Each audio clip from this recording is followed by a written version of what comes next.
I'm going to just begin by asking about putting this film together. I mean, I was reading there was over sort of 10,000 hours of archive footage. I mean, when you sort of sat down to first begin this, it must have seemed like such a monumental task, but such an enjoyable one at the same time. Yeah, that's exactly right. You know, we like to say we went on a time traveling excursion. It was nice to spend the last few years in 1969, going into space.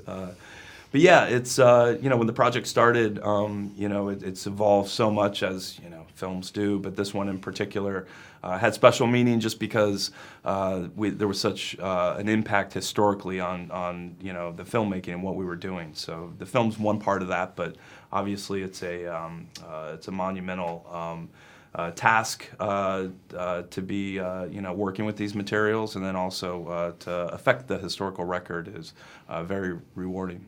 Because I mean, making a film is hard and it comes with many challenges. But you imagine you must have been spurred on, given by what the subjects achieved in this. I mean, when you know that they sent men to the moon, does that kind of make making this movie just seem like it's like, well, we're not sending anyone to the moon. So I guess did that give you a kind of sense of, well, if they can do that, we can do this? Was it quite encouraging in some regards, having their incredible feat as a kind of backbone to this project? Yeah, certainly. But the other thing is you really want to get it right and do the story justice, and that's very, very important for me. I'm sure it was for all of us. It was an incredible team, that we put together on this thing, and a lot of us have worked together for, years and years, and I think it's a really good testament. Stephen being the archive, producer, Matt Morton, our, music composer, to our sound designer, Eric, and everyone involved. Everybody just brought their A game, with the overriding banner of, accuracy above all else, and I think, everybody should be really proud of their work. Because I mean, it's a remarkable feat in storytelling. The craft to put this together is just astounding. I mean, when did the decision come to not have sort of talking head interviews and go down that more conventional route of kind of documentary storytelling and purely tell this through the archive footage and the sound, obviously, from the time? Yeah, that was always the plan from the beginning. With or without the large format or the cachet of audio that we were given access to, but.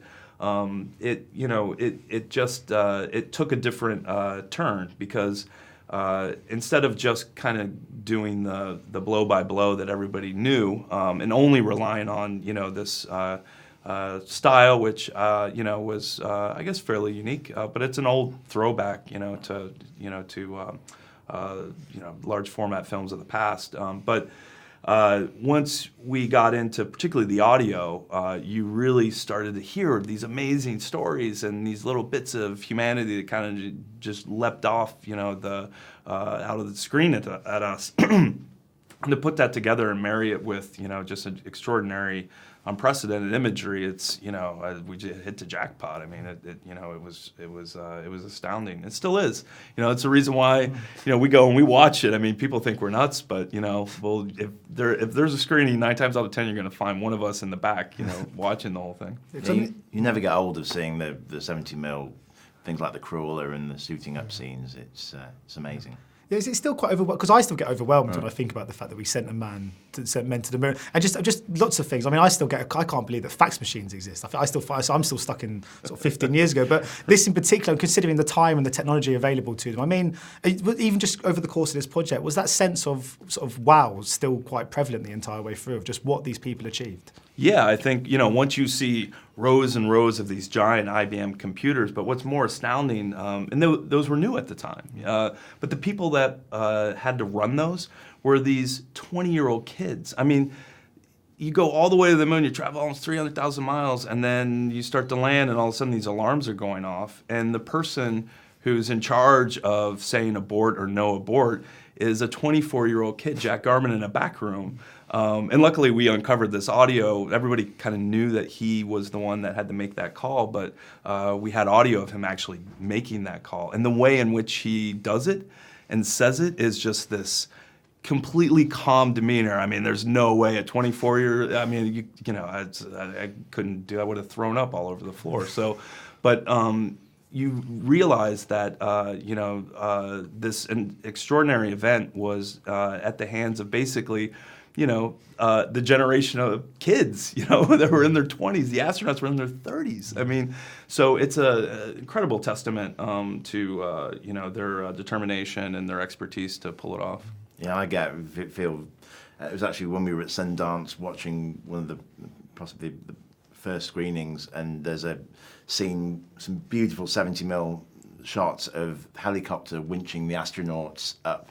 And I felt a real sense of pride actually seeing that for the achievement. It was just jaw-dropping. Because one of the scenes that really stuck with me, sort of oddly, was just when they were going up in the kind of lift up to the way to the rocket, and you felt that nerves and what they might have been feeling in that moment when they were about to sort of head off. And I just wondered if one of the things that went through my mind was I wonder what Buzz Aldrin would think if he was watching this. And I was just wondering if if he has seen it, if you got any feedback from his kind of camp, or is there any? Yeah, I mean, that was from the beginning. We worked very closely with the astronauts and their families. Anytime we got, some test footage, particularly the Saturn V launch, that was a big thing. Let's get the sound of that right, because everybody says it's always been wrong. So to have, Neil Armstrong's sons, Rick and Mark, working with us was, who could you ask for more? And we were showing scenes. There's so many scenes in the film that have not been depicted in fiction and nonfiction films that we really wanted to get it right. So the only people that would know were the people that were there. So, for instance, that landing, we kind of thought there was this, and the headsets, they might hear some tone. Well, we went to NASA's history office, and we worked very closely with them and some of our independent history guys. And sure enough, they found some documentation. We had a specific kilohertz tone on and off. We gave that to a sound designer, designed the scene, show it to Buzz Aldrin. What do you think? Is it right? Is that, and work to get it, as accurate as we could. It feels like there's a sort of, I'm not sure if it's just because this and First Man have come out relatively close together, but perhaps a sort of revival of those, sort of looking back over this time. Do you think that the releases of these two films is coincidental? Or do you think there is a sort of sense of looking back at the moment, perhaps born out of the fact that, there's a scene when it's taking flight, everyone's waving the American flags, and I guess at a time when people are not feeling less patriotic than they have before, given politics and stuff. Do you think this is part of the appeal to looking back? Is this was a time when people felt so proud to be where they came from? Yeah, I mean, socio-political, things aside, I think, my last film was a dinosaur film, so I tend to think in geological terms. 50 years, it's not that long, but thousands of years from now, people are going to look back. I mean, how lucky are we? We live in this precious moment of time. I mean, our generations have built the airplane. We've gone and touched another world. We're the first species on the planet, not like my friends, the dinosaurs. We actually have the ability to get off of it if, trouble strikes. And, something like Apollo 11 and the entire Apollo program, they touch us in a way that, whether that's, on a philosophical level or a practical one, like we got to get off of the planet or we'll be killed because the sun's going to eat us alive. But, I think it also, for kids, it speaks to that, sense of adventure and, and exploration like nothing else can.